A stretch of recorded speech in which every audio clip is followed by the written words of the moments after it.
അങ്ങയുടെ മുഖം മറച്ചുകൊണ്ട് വെല്ലിലിറങ്ങി കാണിക്കുന്ന ഈ അതിക്രമം ജനങ്ങൾ കാണുന്നുണ്ട്. കോടതിയിൽ തോറ്റാൽ നിയമസഭയിൽ എന്നതാണോ സ്ഥിതി? സംശയമൊന്നും വേണ്ട. മുമ്പിൽ മഹാത്മാഗാന്ധിയുടെ പേര് വെട്ടുകയും തൊഴിലുറപ്പിന്റെ കഥ കഴിക്കുകയും ചെയ്തിട്ട് ഒന്നിച്ച് ചായ കുടിച്ച് ആഘോഷിച്ചവരാണ് മോദിയും പ്രിയങ്ക ഗാന്ധി. രാഹുൽ ഗാന്ധി ആണെങ്കിൽ ജർമ്മനിയിൽ ഉല്ലാസയാത്രയിലായിരുന്നു. ഇവിടുന്ന് തെരഞ്ഞെടുക്കപ്പെട്ടു പോയ 10-18 MP-മാരുണ്ട് സർ. ഇന്ന് വരെ വാ തുറന്ന് ഈ കാര്യം പാർലമെന്റിൽ ചോദിക്കാൻ അവരാരും തയ്യാറായിട്ടില്ല. സ്പീക്കർ ആക്രമിക്കാൻ ശ്രമിക്കാൻ സർ, എന്താണ് ഇത് നടന്നുകൊണ്ടിരിക്കുന്നത്?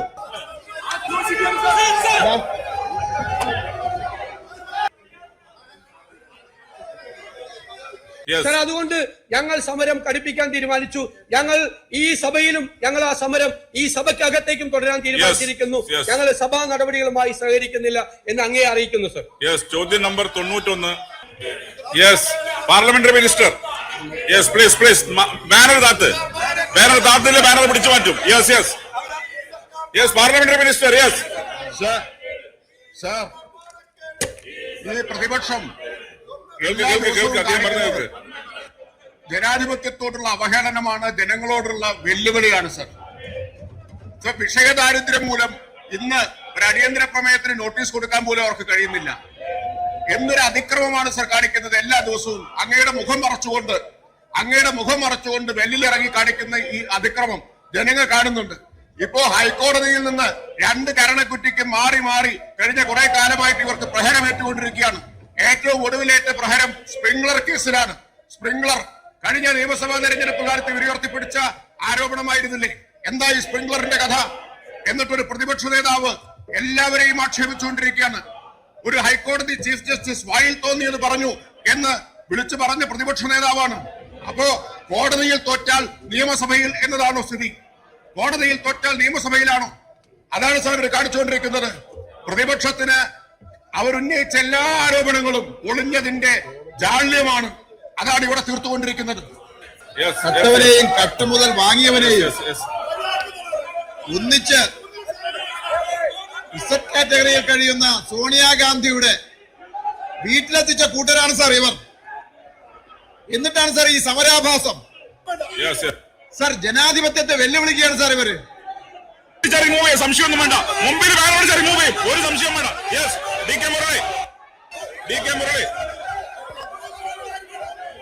സാർ, ഇവരാണ്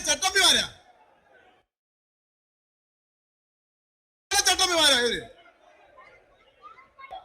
ഇത്തരം ഭീഷണികൾക്ക് വഴങ്ങുമെന്നാണ് കരുതിയിരിക്കുന്നത്. ഇതെല്ലാം ജനങ്ങൾ കാണുന്നുണ്ട്.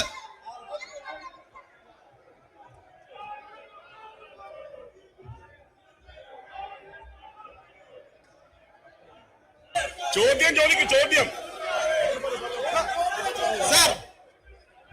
സാർ, ഇത്തരത്തിൽ ജനാധിപത്യത്തെ വെല്ലുവിളിച്ചുകൊണ്ട് നുണകളുടെ പ്രവാഹം സൃഷ്ടിച്ച് ഈ നാടിനെ തന്നെ അവമാനപ്പെടുത്തുന്ന ഈ UDF-നെ ജനങ്ങൾ തള്ളിക്കളയാൻ പോവുകയാണ് സാർ. ഇത്ര നാണം കെട്ടൊരു സമര പരിപാടി ഈ കേരളത്തിൽ ആദ്യമായിട്ടാണ് സാർ. ഇവിടെ പാർലമെന്ററി മിനിസ്റ്റർ സൂചിപ്പിച്ചതുപോലെ ഒരു അടിയന്തര പ്രമേയത്തിന് വിഷയം പോലും കിട്ടാതെ അവസാനിപ്പിച്ച ഒരു സമരം വീണ്ടും തട്ടിപ്പൊക്കി എടുത്ത് കൊണ്ടുവന്നിരിക്കുകയാണ് സാർ. ജനാധിപത്യത്തോടുള്ള വെല്ലുവിളിയാണ് സാർ. ചോദ്യോത്തര വേളയിലൂടെ ഈ നാടിന്റെ പ്രശ്നങ്ങൾ ഉന്നയിക്കാനുള്ള ഞങ്ങളുടെ അവകാശത്തെയാണ് സാർ ഇവർ ചോദ്യം ചെയ്യുന്നത്. സാർ, അങ്ങ് ശക്തമായി ഇക്കാര്യത്തിൽ ഇടപെടണമെന്നാണ് അഭ്യർത്ഥിക്കാനുള്ളത്. സാർ, കടുത്ത അവഗണന റെയിൽവേ വിഷയങ്ങളിൽ, റെയിൽവേ വികസനത്തിന്റെ കാര്യത്തിൽ കേന്ദ്രത്തിൽ നിന്ന് നേരിടുന്ന ഈ സന്ദർഭത്തിലും റെയിൽവേ മേൽപ്പാലങ്ങളുടെ നിർമ്മാണം പൂർത്തിയാക്കിയതും പുതിയ പാലങ്ങളുടെ നിർമ്മാണം ആരംഭിക്കുന്ന കാര്യത്തിലും മാതൃക സൃഷ്ടിച്ചിരിക്കുകയാണ് സാർ ഈ കേരളത്തിലെ ഗവൺമെന്റ്. ഇനി ഈ വർഷം എത്ര മേൽപ്പാലങ്ങളുടെ നിർമ്മാണം ആരംഭിക്കാനാണ് ലക്ഷ്യമിടുന്നത് എന്നറിയിക്കാൻ കഴിയുമോ?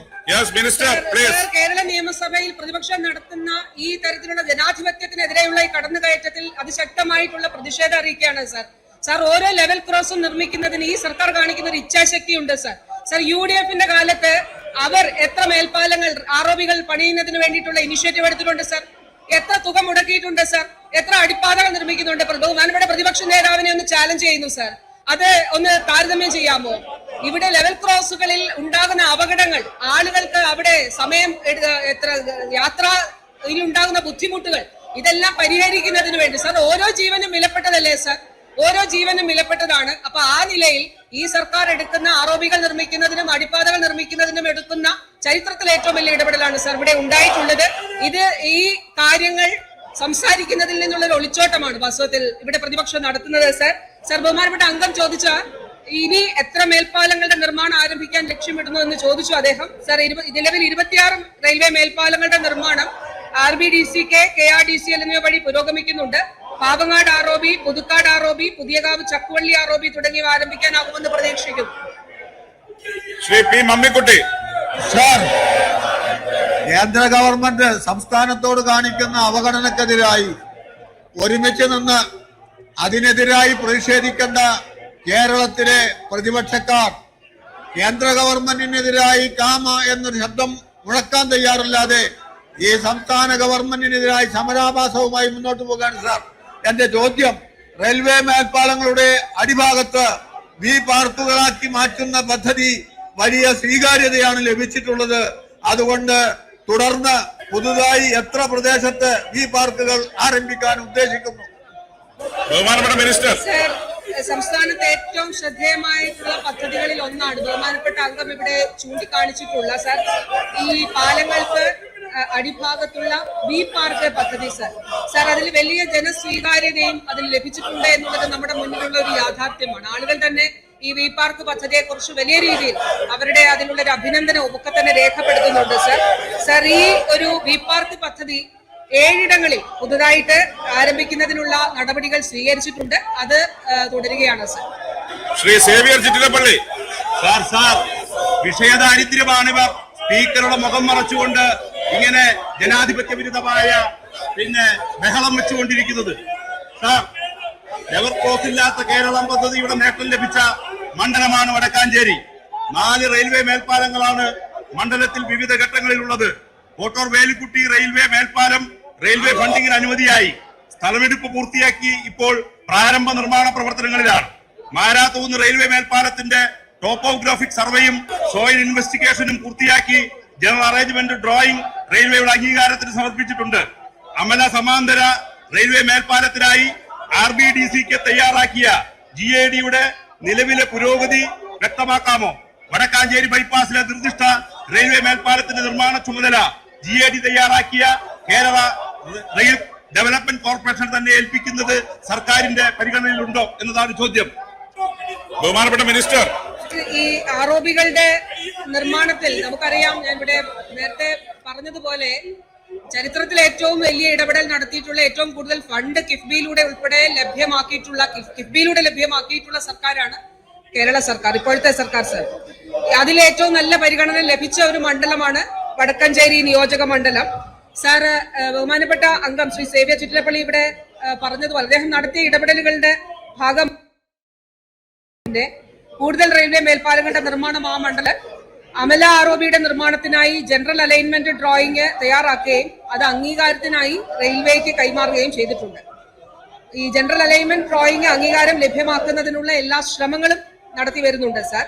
അത് സമയബന്ധിതമായി നമുക്ക് ലഭിക്കും എന്നുള്ളതാണ് പ്രതീക്ഷിക്കുന്നത്. അതോടൊപ്പം തന്നെ വടക്കാഞ്ചേരി ബൈപ്പാസിലെ റെയിൽവേ മേൽപ്പാലത്തിന്റെ നിർമ്മാണം KRDCLനെ ഏൽപ്പിക്കുന്ന കാര്യം സർക്കാരിന്റെ പരിഗണനയിലാണ് ഉള്ളത് സാർ. മറ്റു തടസ്സങ്ങളൊന്നും ഇല്ലെങ്കിൽ KRDCLനെ തന്നെ ഇത് ഏൽപ്പിക്കാൻ കഴിയുമെന്നുള്ളത് പ്രതീക്ഷിക്കുന്നു. ശ്രീ പ്രമോദ് നാരായൺ, ബഹുമാനപ്പെട്ട തദ്ദേശ സ്വയംഭരണം പാർലമെന്ററി കാര്യ വകുപ്പ് മന്ത്രി. ബഹുമാനപ്പെട്ട മിനിസ്റ്റർ. സർ, മഹാത്മാഗാന്ധി ദേശീയ ഗ്രാമീണ തൊഴിലുറപ്പ് പദ്ധതിയുടെ അടിസ്ഥാന ലക്ഷ്യം 100 ദിവസത്തെ തൊഴിൽ നൽകുക എന്നതാണ്. തൊഴിൽ ആവശ്യപ്പെട്ട കുടുംബങ്ങളിൽ ഏറ്റവും കൂടുതൽ കുടുംബങ്ങൾക്ക് തൊഴിൽ നൽകാൻ കഴിഞ്ഞതിൽ സംസ്ഥാനം രാജ്യത്ത് 2ാം സ്ഥാനത്താണ്. മിനിസ്റ്റർ മറുപടി പറയട്ടെ. ജോലി ലഭിച്ച ആകെ കുടുംബങ്ങളിൽ 100 ദിവസം പൂർത്തിയാക്കിയവരുടെ ശതമാനം നോക്കിയാൽ ഇന്ത്യയിൽ 1ാം സ്ഥാനത്താണ്. 25-26 കേരളം. ജോലി ലഭിച്ച പട്ടികവർഗ കുടുംബങ്ങളിൽ 100 ദിവസം പൂർത്തിയാക്കിയവരുടെ ശതമാനത്തിൽ ഇന്ത്യയിൽ 1ാം സ്ഥാനത്താണ് കേരളം. ജോലി ലഭിച്ച പട്ടികജാതി കുടുംബങ്ങളിൽ 100 ദിവസം പൂർത്തിയാക്കിയവരുടെ എണ്ണത്തിലും ഇന്ത്യയിൽ 1ാം സ്ഥാനത്താണ് കേരളം. ശരാശരി പട്ടികജാതി തൊഴിൽ ദിനങ്ങൾ 2ാം സ്ഥാനത്താണ് ഇന്ത്യയിൽ. ശരാശരി പട്ടികവർഗ തൊഴിൽ ദിനങ്ങളിലും 2ാം സ്ഥാനത്താണ് ഇന്ത്യയിൽ. 100 ദിവസം ജോലി നൽകിയ കുടുംബങ്ങളുടെ എണ്ണം 5ാം സ്ഥാനത്താണ് ഇന്ത്യ. സർ, വിശദമായ മറുപടി മേശപ്പുറത്ത് വയ്ക്കാം. ശ്രീ പ്രമോദ് നാരായൺ. മഹാത്മാഗാന്ധി തൊഴിലുറപ്പ് പദ്ധതിയെ കുറിച്ച് ചോദ്യവും ചർച്ചയും സഭയിൽ നടത്താൻ പോലും അനുവദിക്കാത്ത പ്രതിപക്ഷം ആ പദ്ധതിയെ തന്നെ അട്ടിമറിക്കുന്ന കേന്ദ്ര സർക്കാരിനെയാണ് സാർ ആത്യന്തികമായി സഹായിക്കുന്നത്. പദ്ധതിയുടെ പേരിൽ നിന്ന് ഗാന്ധിജിയെ പടിയിറക്കിയും കാർഷിക മേഖലയ്ക്കുള്ള തൊഴിൽ ദിനങ്ങൾ മാറ്റിയും സംസ്ഥാനങ്ങളുടെ മേലുള്ള സാമ്പത്തിക ബാധ്യത കൂടുതലായി അടിച്ചേൽപ്പിച്ചും ഇന്ന് കേന്ദ്ര സർക്കാർ ഈ പദ്ധതിയെ അട്ടിമറിക്കാൻ ശ്രമിക്കുമ്പോൾ, പുതിയ കരിനിയമം നടപ്പിലാക്കാൻ ശ്രമിക്കുമ്പോൾ ആ പദ്ധതിയെ സംരക്ഷിക്കാൻ നമ്മുടെ സർക്കാർ, കേരളത്തിലെ ഗവൺമെന്റ് സ്വീകരിക്കുന്ന നടപടികൾ വിശദീകരിക്കാമോ എന്നതാണ് ചോദ്യം. Yes minister. സാർ, ചോദ്യകർത്താവ് ഉന്നയിച്ചത് വളരെ പ്രധാനപ്പെട്ട കാര്യമാണ്. പാർലമെന്റിൽ തൊഴിലുറപ്പ് നിയമത്തെ അട്ടിമറിച്ച് BBG റാംജി ബില്ല് പാസാക്കിയ ദിവസം അത് കഴിഞ്ഞ് നേരെ പ്രധാനമന്ത്രി മോദിയുടെ കൂടെ ചായ കുടിക്കാൻ പോയ പ്രിയങ്ക ഗാന്ധിയുടെ അനുയായികളാണ് മഹാത്മാഗാന്ധിയുടെ പേര് വെട്ടുകയും തൊഴിലുറപ്പിന്റെ കഥ കഴിക്കുകയും ചെയ്തിട്ട് ഒന്നിച്ച് ചായ കുടിച്ച് ആഘോഷിച്ചവരാണ് മോദിയും പ്രിയങ്ക ഗാന്ധിയും.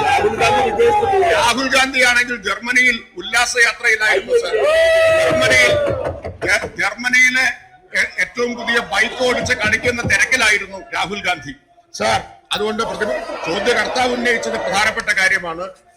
കേന്ദ്ര ഗവൺമെന്റ് തൊഴിലുറപ്പിനെ അട്ടിമറിക്കുമ്പോൾ സംസ്ഥാനം ആ തൊഴിലുറപ്പ് പദ്ധതിയെ മുന്നോട്ട് നയിക്കാൻ ഫലപ്രദമായ നടപടികൾ സ്വീകരിക്കാൻ ആരംഭിച്ചിട്ടുണ്ട്. ബഹുമാന്യനായ ധനകാര്യമന്ത്രി ഈ വർഷത്തെ ബജറ്റിൽ 1000 കോടി രൂപ അധികമായി തൊഴിലുറപ്പ് അതിന്റെ ഭാഗമാണ്. 60-40 എന്ന നിലയിൽ കേന്ദ്ര ഗവൺമെന്റ് ഇതിന്റെ ചെലവിന്റെ ഘടന മാറ്റിയിരിക്കുകയാണ്. 100% കേന്ദ്രാവിഷ്കൃത പദ്ധതിയായിരുന്നത് ഇനി മുതൽ 60% കേന്ദ്രത്തിന്റെ വിഹിതം കുറയ്ക്കും എന്ന് മാത്രമല്ല, കേന്ദ്രം അനുവദിക്കുന്ന ബജറ്റ് നോർമറ്റീവ് അലോക്കേഷൻ ആണ്. നേരത്തെ ഡിമാൻഡ് ഡ്രിവൺ ആയിരുന്നു ഈ പദ്ധതി. ചോദിക്കുന്ന ആവശ്യപ്പെടുന്ന എല്ലാവർക്കും ജോലി കൊടുക്കുക എന്നതാണ്. എന്നാൽ ഇപ്പോൾ കേന്ദ്രം അനുവദിക്കുന്നവരുടെ 60% മാത്രമേ കേന്ദ്ര ഗവൺമെന്റ് നൽകുകയുള്ളൂ. അതിൽ കൂടുതൽ തൊഴിൽ സൃഷ്ടിക്കുമ്പോൾ 100% സംസ്ഥാനത്തിന്റെ ബാധ്യതയായി മാറുകയാണ്. Sir, second question. സർ, തൊഴിലിടങ്ങളിൽ തൊഴിൽ സമയത്ത് അപകടത്തിൽപ്പെടുകയോ ജീവൻ നഷ്ടപ്പെടുകയോ ചെയ്യുന്ന അവിടെ ചോദ്യം ചോദിക്കുന്നു. ക്രോസ് ആയി നിൽക്കല്ല, അങ്ങോട്ട് മാറി നിൽക്ക്. സർ, തൊഴിലിടങ്ങളിൽ തൊഴിൽ സമയത്ത് അപകടത്തിൽപ്പെടുകയോ തൊഴിലിനിടയിൽ ജീവൻ നഷ്ടപ്പെടുകയോ ചെയ്യുന്ന തൊഴിലാളികളെ സംരക്ഷിക്കാൻ രാജ്യത്തിനാകെ മാതൃകയാകുന്ന തരത്തിൽ കേരളം നടപ്പിലാക്കുന്ന ക്ഷേമനിധി പദ്ധതിയെ സംബന്ധിച്ച് വിശദീകരിക്കാമോ? Sir, yes minister. ഇന്ത്യയിൽ തൊഴിലുറപ്പ് തൊഴിലാളികൾക്ക് ആദ്യമായി ക്ഷേമനിധി ഏർപ്പെടുത്തിയ സംസ്ഥാനമാണ് കേരള സംസ്ഥാനം. LDF ഗവൺമെന്റാണ് സാർ തൊഴിലുറപ്പ് ക്ഷേമനിധി ഏർപ്പെടുത്തിയത്. സാർ, ആ ക്ഷേമനിധി പ്രകാരം അപകടത്തിൽപ്പെടുന്ന തൊഴിലാളികൾക്ക് മാത്രമല്ല ആനുകൂല്യം, തൊഴിലെടുക്കുന്നവർക്ക് പ്രസവാനുകൂല്യമുണ്ട്, അവരുടെ മക്കൾക്ക് പ്രസവാനുകൂല്യമുണ്ട്, വിദ്യാഭ്യാസാനുകൂല്യമുണ്ട്. ഇങ്ങനെ നിരവധിയായിട്ടുള്ള ആനുകൂല്യങ്ങളാണ് തൊഴിലുറപ്പ് ക്ഷേമനിധി തൊഴിലുറപ്പ് തൊഴിലാളികൾക്ക് നൽകുന്നത്. സാർ, കേന്ദ്ര ഗവൺമെന്റ് അത് മുഴുവൻ ഇപ്പോ അട്ടിമറിക്കുന്ന നിലയിലേക്കാണ് പോകുന്നത്. അതിന് കോൺഗ്രസ് കൂട്ടുനിൽക്കുന്നതാണ് നമ്മൾ കാണുന്നത്. ഡോക്ടർ ജയരാജ്. സർ, കേന്ദ്ര ഗവൺമെന്റ് മഹാത്മാഗാന്ധി പദ്ധതിയെ ചരിത്രത്തിൽ നിന്ന് ഇല്ലാതാക്കാൻ ശ്രമിക്കുമ്പോൾ ഏറ്റവും കൂടി നിയമസഭയിൽ അവതരിപ്പിക്കാൻ ഇവിടുത്തെ പ്രതിപക്ഷം തയ്യാറായത്. സർ, എന്റെ ചോദ്യം, കേന്ദ്ര ഗവൺമെന്റ് കൊണ്ടുവന്ന പുതിയ നിയമം അത് നിലവിൽ ഡിമാൻഡ് ഡ്രിവൺ ഫ്രെയിംവർക്കിൽ നിന്ന് സെപ്പറേറ്റ് ഫ്രെയിംവർക്കിലേക്ക് മാറ്റുമ്പോൾ സംസ്ഥാനത്തുണ്ടാകുന്ന അധിക ബാധ്യതയെ സംബന്ധിച്ച് കൃത്യമായിട്ടുള്ള പഠനം നടത്തിയിട്ടുണ്ട്. എന്തായിരിക്കും സംസ്ഥാന കാര്യത്തിൽ ഏറ്റെടുക്കാൻ പോകുന്ന നടപടി? അധിക ബാധ്യത ഇപ്പൊ കൃത്യമായിട്ട് പ്രവചിക്കാനാവില്ല. ഞാൻ നേരത്തെ പറഞ്ഞതുപോലെ കേന്ദ്രം എത്ര തൊഴിലാണ് അനുവദിക്കുന്നത് എന്ന് നമ്മൾ ആദ്യം കണക്കിലെടുക്കേണ്ടതുണ്ട്. കേന്ദ്രം അനുവദിക്കുന്ന തൊഴിലിന് 60% കേന്ദ്ര ഗവൺമെന്റ് തരും. അതിന്റെ 40% സംസ്ഥാനം വഹിക്കേണ്ടി വരും. പിന്നെ പുതുതായി തൊഴിൽ സൃഷ്ടിക്കുകയാണെങ്കിൽ അതിന് 100% വഹിക്കേണ്ടി വരും. അപ്പോൾ എത്രയായിരിക്കും അധിക ബാധ്യത എന്ന് ഈ ഘട്ടത്തിൽ പറയാനാവില്ല. പല കണക്കുകൾ വന്നിട്ടുണ്ട്. 3000-3500 കോടി വരെ അധിക ബാധ്യത വരുമെന്ന കണക്കുകളെല്ലാം വന്നിട്ടുണ്ട്. സാർ, ഇതിൽ ഏറ്റവും പ്രധാനപ്പെട്ട ഒരു കാര്യം നിലവിൽ കേന്ദ്ര ഗവൺമെന്റ് 1210 കോടി രൂപ കൂലി ഇനത്തിൽ കുടിശ്ശികയാണ്. സാർ, കേരളത്തിലെ 22 ലക്ഷം തൊഴിലുറപ്പ് തൊഴിലാളികൾക്ക് നൽകേണ്ട കൂലി 1210 കോടി കുടിശ്ശികയാണ്. ഇവിടുന്ന് തെരഞ്ഞെടുക്കപ്പെട്ടു പോയ 10-18 MP-മാരുണ്ട് സർ. ഇന്ന് വരെ വാ തുറന്ന് ഈ കാര്യം പാർലമെന്റിൽ ചോദിക്കാൻ അവരാരും തയ്യാറായിട്ടില്ല.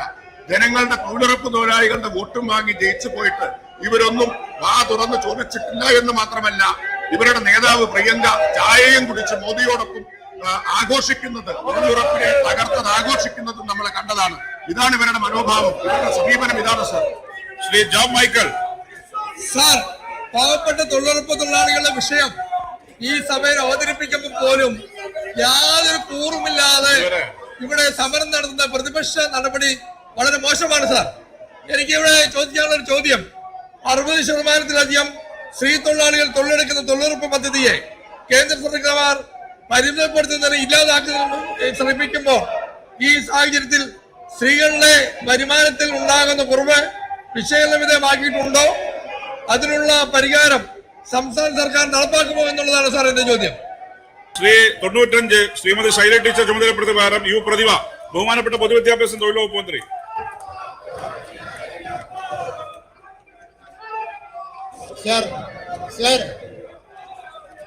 സാർ ഈ സഭ ആരംഭിച്ച അന്ന് മുതൽ ഈ ബാനറും കൊണ്ട് സ്വർണം കട്ടത് ആരപ്പ, സഖാക്കളാണ് അയ്യപ്പ എന്ന് പറഞ്ഞാൽ മുദ്രാവാക്യം വിളിക്കുകയാണ്. സാർ, അവരുടെ ആവശ്യം എന്താണ് സാർ? ഒരു ആവശ്യം വേണമെന്നില്ല സാർ. യഥാർത്ഥത്തിൽ സ്വർണം കട്ടത് ആരപ്പ, കോൺഗ്രസ് ആണ് അയ്യപ്പ, സംരക്ഷിക്കുന്ന ആരപ്പ, സോണിയാഗാന്ധിയാണ് അയ്യപ്പ എന്നാണ് സാർ എഴുതി വെക്കേണ്ടത്. സാർ, ഈ സംസ്ഥാനത്ത് ബഹുമാനപ്പെട്ട ഹൈക്കോടതിയുടെ കൂടി നിർദ്ദേശത്തിന്റെ അടിസ്ഥാനത്തിലാണ് സാർ പ്രത്യേക അന്വേഷണ സംഘം വളരെ ഗൗരവമായി തന്നെ ഇക്കാര്യം അന്വേഷിച്ചുകൊണ്ടിരിക്കുന്നത്. കഴിഞ്ഞ ഒരാഴ്ചക്കാലമായി നടത്തിയ സമരത്തിന് ഒരു പ്രാധാന്യവും മാധ്യമങ്ങളിൽ കിട്ടുന്നില്ല എന്നുള്ളത് കണ്ടുകൊണ്ടാണ് ഈ ക്വസ്റ്റ്യൻ അവറിൽ ഈ സമരവുമായി രംഗത്ത് വന്നിരിക്കുന്നത്. സാർ, ഞാനിപ്പോ നോക്കിക്കൊണ്ടിരിക്കുകയാണ്, ബഹുമാനപ്പെട്ട പ്രതിപക്ഷ നേതാവ് അതിൽപ്പെട്ട MLA-മാരെ വിളിച്ച് ക്ലാസ് കൊടുക്കുന്നുണ്ടായിരുന്നു. മുകളിലോട്ട് കയറി സ്പീക്കർ അടുത്തേക്ക് പോകാൻ വേണ്ടിയുള്ള ക്ലാസ് നിർദ്ദേശമാണ് കൊടുത്തിരിക്കുന്നത്. എങ്കിൽ മാത്രമേ പത്രങ്ങൾ വാർത്ത വരൂ എന്നുള്ളത് കൊണ്ടാണ് സാർ. സാർ, ഇനി എന്ത് വേണം സാർ? ഇതിൽ കൂടുതൽ എങ്ങനെയാണ് സഹിക്കുന്ന ഒരു സഭയിൽ എന്നുള്ള നിലയിൽ മുഖ്യമന്ത്രിയുടെ ഓഫീസിന് നേരെ ചീത്തവിളി, മുഖ്യമന്ത്രിക്കെതിരെ ആക്ഷേപം ഉന്നയിക്കൽ, സ്പീക്കറെ ആക്രമിക്കാൻ ശ്രമിക്കൽ. സാർ, എന്താണ് ഇത് നടന്നുകൊണ്ടിരിക്കുന്നത്? സാർ, എന്റെ ചോദ്യം എന്ന് പറയുന്നത്, മറുപടി എന്ന് പറയുന്നത് അല്ല, ചോദ്യത്തിൽ പറയുന്നത് ഭരണഘടനയുമായി ബന്ധപ്പെട്ട പ്രശ്നങ്ങളാണ്. സാർ, ഭരണഘടനയുമായി ബന്ധപ്പെട്ട പ്രശ്നങ്ങളാണ് ചോദ്യത്തിൽ പറഞ്ഞിരിക്കുന്നത്.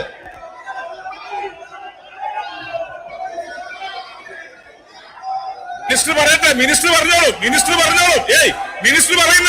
മിനിസ്റ്റർ പറഞ്ഞോ. ഭരണഘടന അങ്ങ് മുൻകൈയെടുത്തുകൊണ്ട് സ്കൂൾ വിദ്യാർത്ഥികളെ പഠിപ്പിക്കുന്നതിന് മുൻപ് ഈ ബഹുമാനപ്പെട്ട മെമ്പർമാരെ ഭരണഘടന പഠിപ്പിക്കണം. എന്നാൽ മാത്രമേ സഭ കൊണ്ടുപോകുന്നതിന് വേണ്ടി കഴിയുള്ളൂ.